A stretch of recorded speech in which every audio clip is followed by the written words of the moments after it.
Tuhan bersamamu dan bersama rohmu.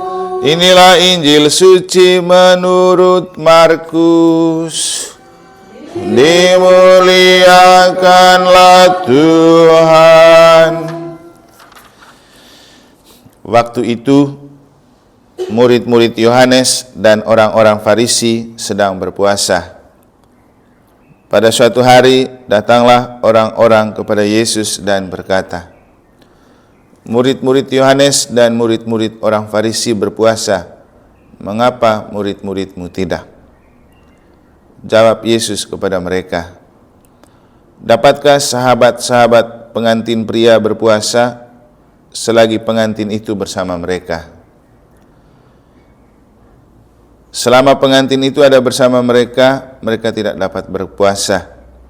Tetapi waktunya akan datang, pengantin itu diambil dari mereka, dan pada waktu itulah mereka akan berpuasa. Tidak seorang pun menambalkan secari kain yang belum susut pada baju yang sudah tua, karena jika demikian, kain penambal itu akan mencabiknya. Yang baru mencabik yang tua, sehingga makin besarlah koyaknya.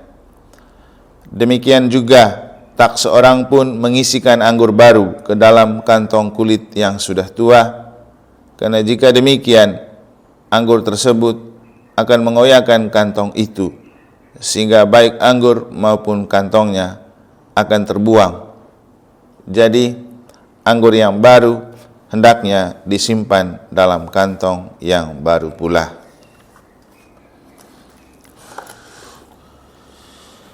Demikianlah sabda Tuhan. Terpujilah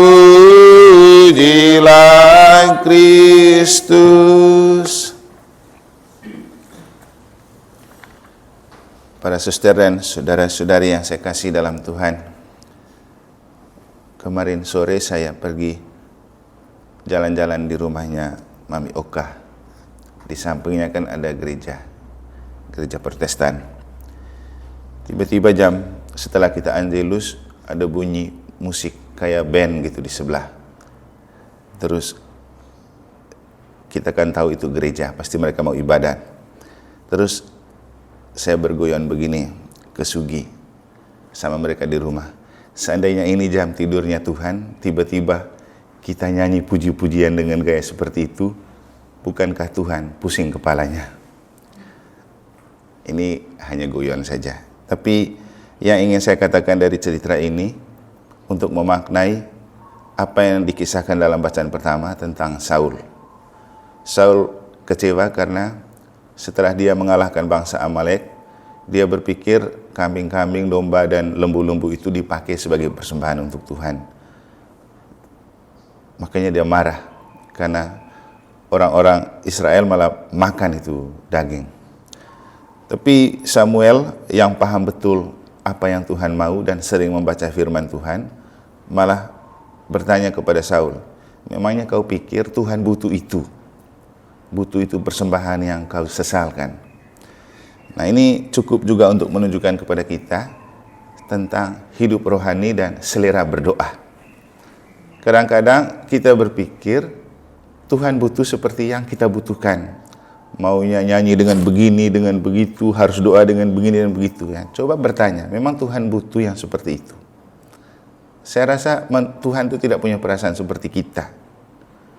Tuhan tidak butuh. Yang butuh sebenarnya yang nyanyi hiruk pikuk dan kayak gitu itu kebutuhan psikologis kita. Saya rasa Tuhan tidak butuh dipuji dan disembah dengan gaya seperti itu.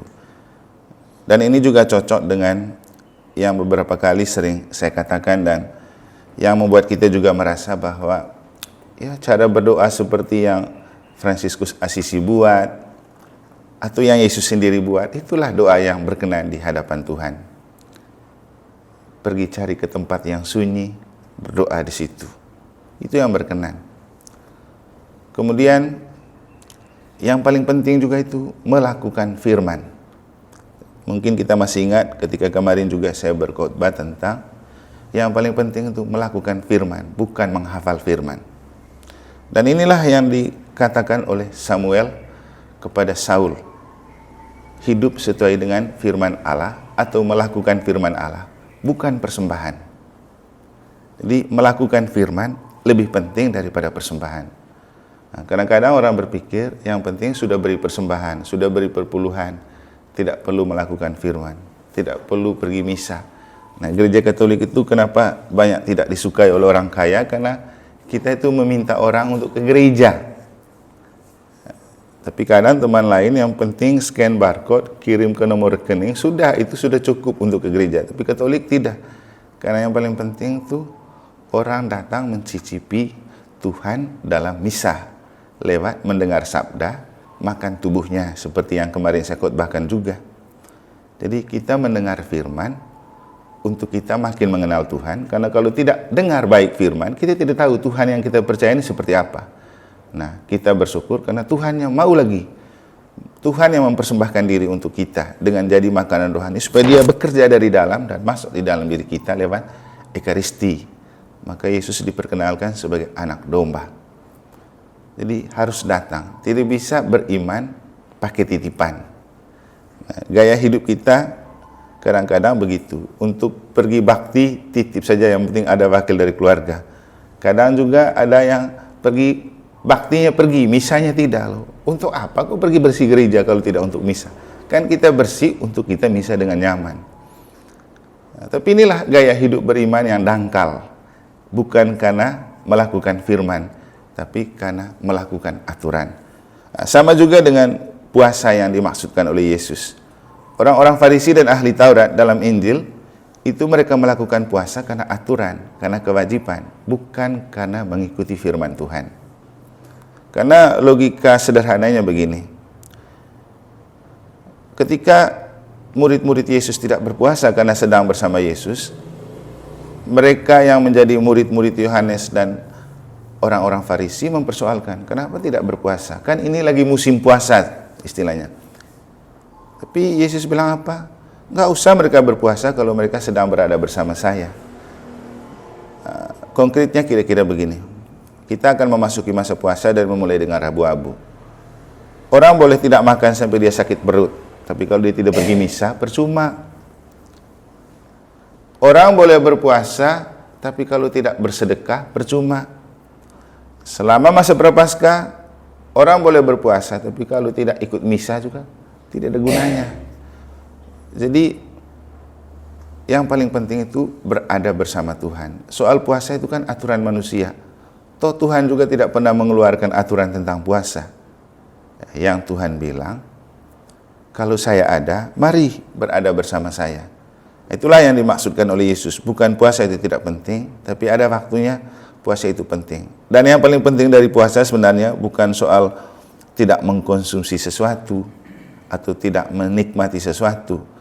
Tapi yang paling penting dari puasa, kita tidak mengkonsumsi sesuatu karena kita mau lebih dekat dengan Tuhan.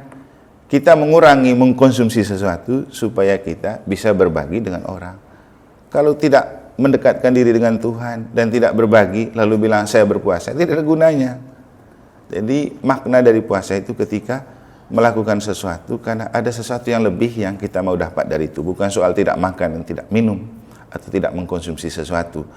Dan saya rasa itu jugalah yang dilakukan oleh Santo Fransiskus Assisi, karena ini juga ada 800 tahun Gratio. Gratio itu saya tadi sepintas bacanya gelato. Mungkin karena makan banyak gelato makanya suster batuk terus itu. Belum. Soalnya Gratio gelato itu beda-beda tipis dia. Jadi Gratio 800 tahun Santo Fransiskus Assisi memperagakan kelahiran Yesus. Makanya ada gambar seperti ini. Tapi saya rasa ini bagus. Kenapa? Dia mau mengingatkan kita bahwa yang paling penting dari kelahiran Kristus itu, seperti yang kemarin saya bilang, reinkarnasi untuk orang Katolik itu melahirkan kembali diri kita dalam Tuhan. Sehingga hal-hal seperti ini walaupun masa Natal sudah lewat, penting untuk mengingatkan kita bahwa kelahiran Yesus itu tidak berakhir di masa Natal. Kelahiran Yesus itu harus menjadi perjuangan hidup yang harus dilakukan setiap hari, karena yang lebih penting kita dilahirkan baru dalam Yesus. dilahirkan baru dalam Yesus artinya setiap kali kita melangkah dari hari ke hari, kita diingatkan, jangan melangkah sendiri. Melangkah dan berjalanlah selalu bersama Yesus. Dengan hal seperti ini juga, Santo Fransiskus Assisi mau mengajarkan kepada kita kedekatan dengan alam. Ini hal yang sering kita lupakan.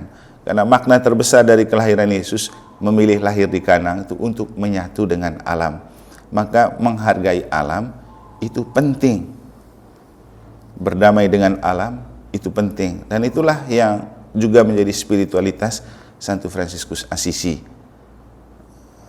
Dan mungkin karena doa Santo Fransiskus Assisi ini, Natal bersama kemarin itu tidak jadi di GOR, tapi dibuat di tower. Karena waktu saya menyampaikan itu kepada panitia, saya mengingatkan mereka untuk mengatakan kepada Bupati, jangan Natal di GOR, tapi Natal di tower. Kenapa? Kalau Natalnya di GOR, kita sudah buat Natal itu di dalam gedung, di dalam gereja. Kita pingin Natal ini supaya damai itu jatuh di bumi, maka harus buat di bumi, di ruangan terbuka. Jadi buatlah di tower. Banyak alasan mereka. Soalnya mereka sudah sepakat di sana. Masalahnya Romo nanti hujan. Saya bilang ini, kamu beriman nggak? Kalau kita percaya ini hajatan iman, percaya saja Tuhan akan memberikan cuaca yang bagus. Ngapain takut hujan? Terus juga masalah parkir, terlalu banyak cari alasan. Itu parkiran luas di situ. Intinya jangan sampai mereka tidak mau Natal ini di ruang publik. Kasih tahu saja, kenapa teman-teman Muslim buka puasa di jembatan Loloan, sementara kita tidak bisa Natal di tower. Akhirnya ternyata mereka dengar dan mau. Dan apa kemudian yang kita petik? Doa damai itu kan doa yang diungkapkan dan ditulis oleh Santo Fransiskus Assisi. Dan siapa yang menemukan doa ini? Satu pendeta muda dari gereja yang itu tuh, pendeta Jessico namanya. Waktu kita rapat dia bilang, Romo izin saya pakai untuk doa damai dari Santo Fransiskus Assisi. Oke. Padahal dalam hati saya bilang, ini sudah ada di Mada Bakti ini, ambil dari Mada Bakti. Tapi doa ini mereka pakai karena waktu itu saya yang mengatakan kepada mereka, nanti waktu doa tokoh agama FKUB jangan pakai doa masing-masing, karena sering terjadi kita berdoa sesuai dengan gaya masing-masing. Hasilnya seperti kita lomba doa. Yang Muslim dengan gayanya, yang Hindu dengan gayanya, yang Kristen dengan gayanya, yang Katolik dengan gayanya. Padahal yang kita tanya, emangnya Tuhan itu butuh kita lomba doa? Terus bagaimana Romo? Buat satu teks doa yang bisa didoakan dan diucapkan bersama-sama. Sehingga adalah doa yang kemarin, dan itu adalah doa Fransiskus, dari Santo Fransiskus Assisi. Jadi selamat merayakan 800 tahun Gratio. Semoga apa yang dilakukan oleh Santo Fransiskus Assisi mengingatkan kita dan menyadarkan kita untuk selalu perlu melahirkan kembali diri kita dalam Kristus dan juga menghargai alam sekitar kita sebagai bukti konkret dari cara Tuhan memelihara dan bersatu dengan kita. Semoga Tuhan memberkati.